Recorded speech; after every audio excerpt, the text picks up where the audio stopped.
Hi everyone, my name is Amy, and in this video, I'll show you how to add the Poppers Photo Gallery widget to your Shopify website. A photo gallery widget is a great way to showcase images in a clean and visually appealing layout, making your website more engaging for visitors. So let's get started. First, go to your Poppers dashboard. Once you're there, click on Widgets from the left sidebar, and then click Create New Widget. Now search for Photo Gallery in the widget library and open it.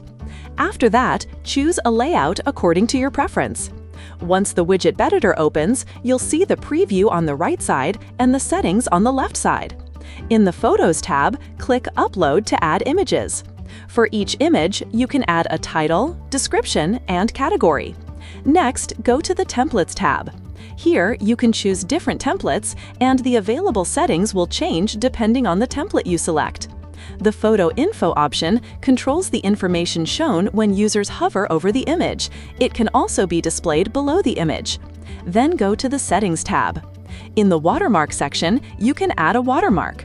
If you choose text, you can enter custom text, and if you choose image, you can upload your own image. In the Click on Action section, you can choose what happens when someone clicks an image, such as opening a pop-up, opening a link, or doing nothing. Next, go to the Styles tab.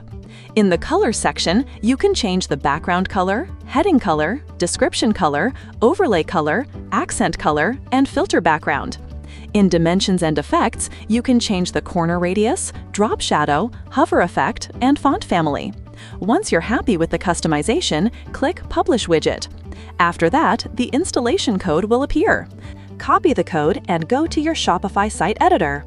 Inside the editor, add a custom liquid block, then paste the installation code into it. After that, save your changes. Once your website is live, refresh the page, and your widget will appear successfully. That's it for this video. I'll see you in the next one.